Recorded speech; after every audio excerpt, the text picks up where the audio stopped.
find that they are needing to work from home, sometimes with the children at home and they have difficulty. So, today we are going to talk about how to be productive despite all the disruptions at home. Joining me is G.H. Glade. He likes to go by Woody. And he is a psychiatric nurse practitioner who formerly practiced at the Harborview Emergency Room and continues to practice in his private practice. He's the creator of the YouTube platform Coaching ADD and Stimulus Driven Brain, and the author of several books on a variety of subjects. I am Dr. Rosina. I am an MD psychiatrist, best-selling author, and corporate consultant.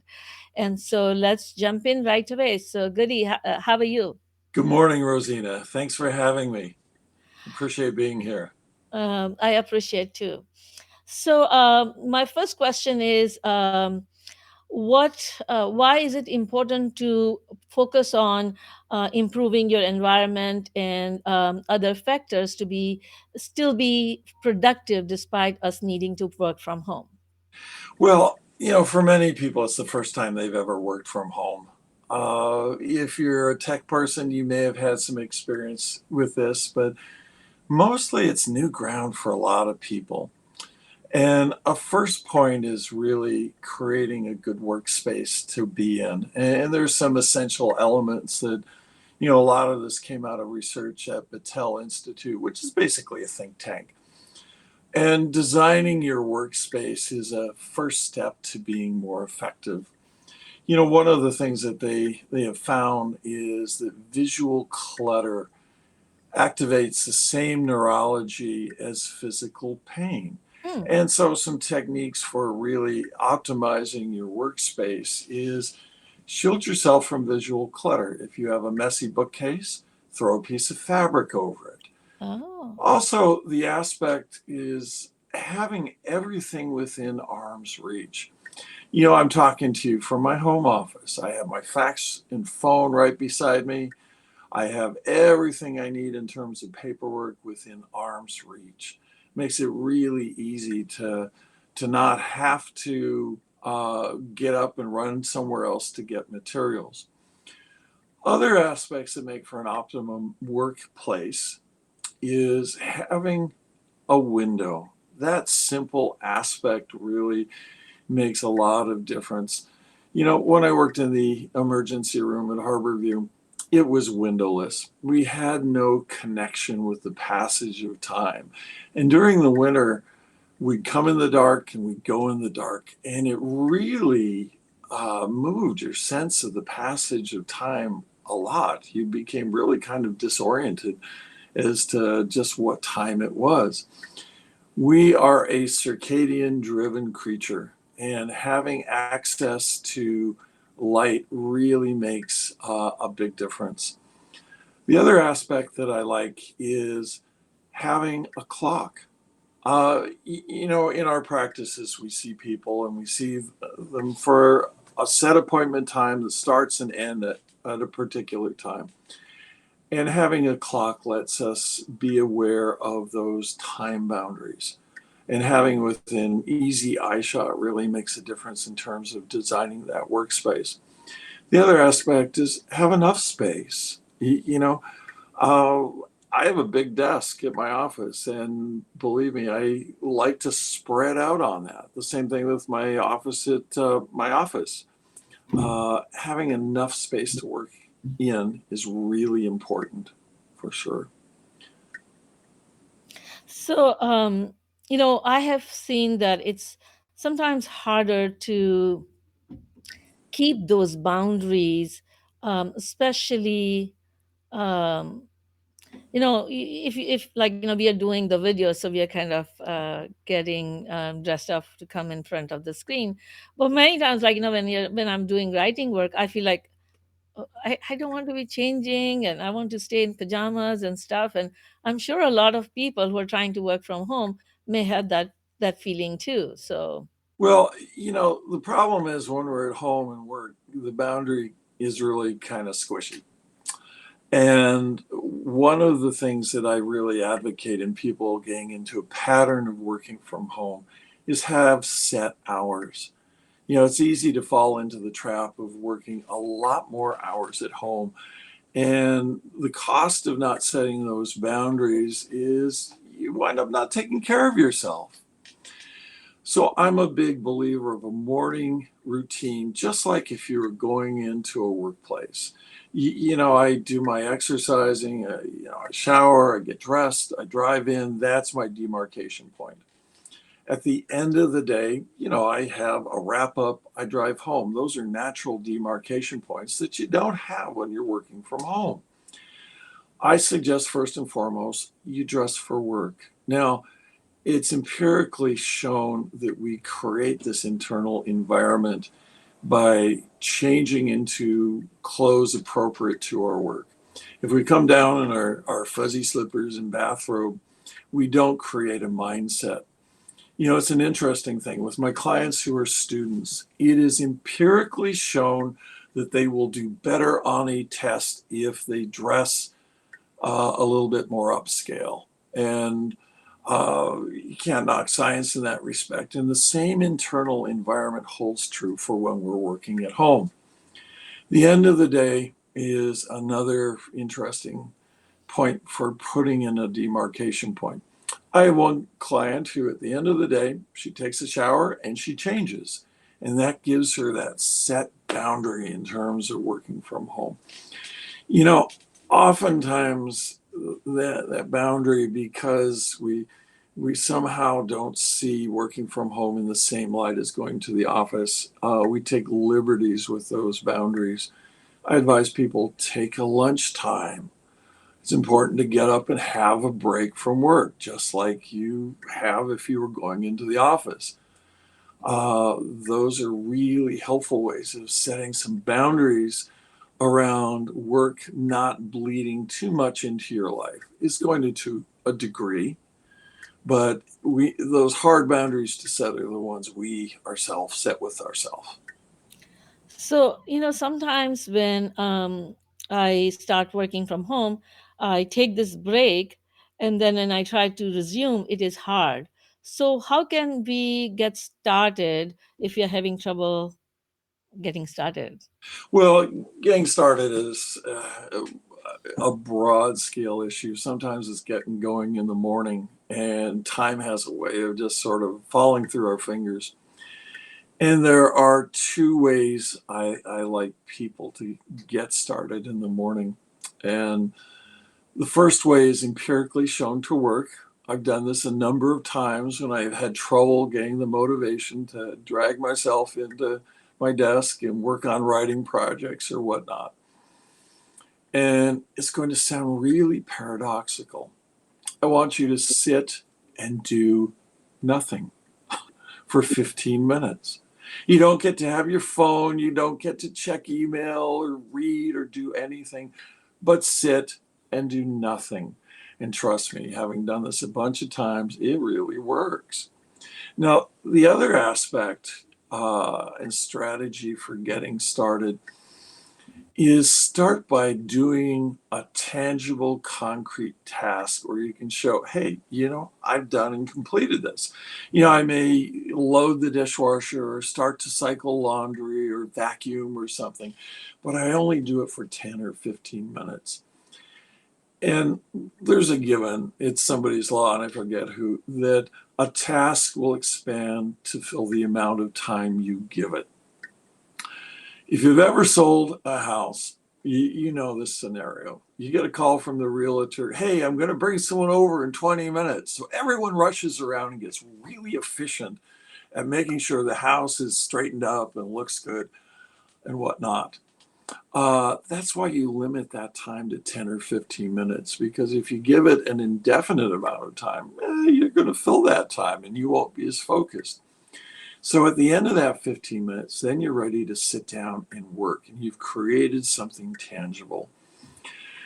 The best time for me to work, I work for about an hour before my mind starts to really wander, and that gives me some good intervals of just good focus time. One of the things that I use is something called a visual clock to allow me to judge the passage of time. And mine, I'll hold up and you move the screen and it creates a red field that diminishes. And then at the end of that hour or so of working, I get up and I do another 10 to 15-minute task. Uh, and the advantage in doing this, once life returns to normal, as we all hope it will sooner rather than later, you have the advantage of your partner never going, "Well, what the heck did you do all day?" There's nothing done in the house. You actually get your house cleaned up and have really good focus time where you have no trouble getting started. And this is a really excellent way to do some parallel activity. It accomplishes you getting up because you shouldn't sit at your desk indefinitely. That's not healthy for you. It's just like why you need to get up on an airplane and walk around a little bit. Same thing holds when we're at work. We can get a little too focused if we just sit in our chair.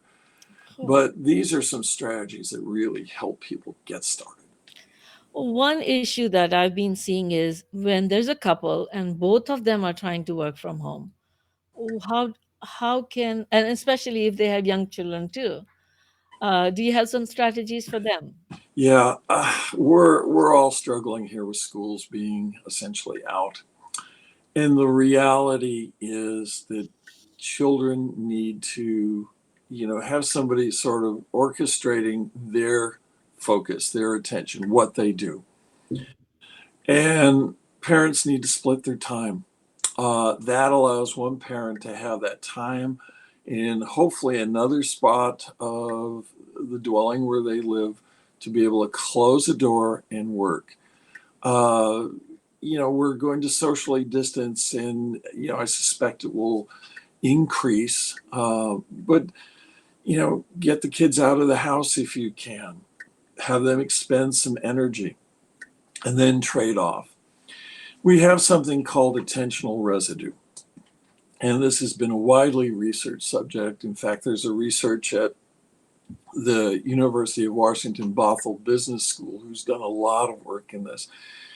When we are involved in deep level focus, it can take us as much as 15 minutes to regain the same level of focus. And that's not going to happen if you have to pay attention to your children. And the younger they are, the less capable they are of being self-directed. If you have the benefit of two people in the home, you need to trade off. And yes, it's going to extend your workday. You're going to have to make some accommodations for when the children, go to sleep, for basically, having them occupied and fairly quiet. It's a challenge that everybody certainly needs to take a deep breath and realize it's new ground, and even the kids are doing the best that they can. Okay. Another issue that I have been noticing is that um, people feel isolated when they're working from home. When they go to work, there's a um, camaraderie, there's a family of, the group of people that you're working with. And so, how do we decrease that feeling of Well, isolation? you and I know as mental health practitioners that communication is broken down into really three parts. The smallest part is what we say. The next larger part is the inflection and how we say it. And the biggest part is all of the nonverbals that come in communication. The words we say are only about 7% of the overall content. And so, one of the things I really advocate is people reaching out in a video format. And there's lots of these around, everything from FaceTime, Zoom has a free platform. One of the things that I really don't like about this is I don't get to see my granddaughter and give her hugs and play with her and whatnot, but we can connect on a video platform. And this really enriches the communication experience. If you're limited to communicating just by, emails and things, it really helps to over communicate. But the other part that I'm going to give credit to a podcaster that I enjoy. His name's Jordan Harbinger, and I took this from his free 6 minute networking course. He's also got some of the most interesting interviews. But I look and see who I haven't contacted. I look at my email list, I look at my text messages, and I kind of start at the bottom. And I reach out and I send them a short message and say, gee, it's been a long time since we've connected. Let's hook up for a few minutes and connect. And then I do it by video because it enriches that whole conversation. His course, 6 minute networking, which is free, and I really recommend people go to his site and take that. Really gets you in habits of communication. They're really good for maintaining a social network and connecting with people. But move it to a video platform because it really enriches the level of communication that you have. I've been noticing that, and the first time we were able to do a family Zoom meeting where everybody was kind of joining in from different part of the country, and it felt actually closer. People who we are not able to see for long, but it's also hard on the older people or even within the family members because there's like so much fear that we would give to each other this coronavirus that we are trying to keep social distancing within homes. So we need to find other ways, newer ways to beat this newer virus and maintain the best quality of life we could. Absolutely. So I really thank you, Woody, for sharing your wisdom with us today. I hope it helps a lot of people. I'll open for a couple of Q&A. I just want to let everybody know that we are doing, both me and Woody are doing it for the first time. So if you have any questions that we are not able to answer, please comment and we would be able to respond to those things in our Yeah. next Facebook Live. Um, if there's any questions coming up, I would go ahead and answer. I have one question. What if we have problem with technology? Let's say the camera is not working or audio is not working and you're trying to work from home. What are some of the strategies you use to combat the technology problems? Well, the first question is, who do you know that's tech savvy? And then reach out to them via a video format and see if they can't walk you through the problems. One of the ways I problem solve things is, asking Google, how do I do X, Y, and Z? Yeah. And, I'll bring up basically oftentimes a list. I didn't know how to clear my browser cache. So what did I do? I went to Google and I asked.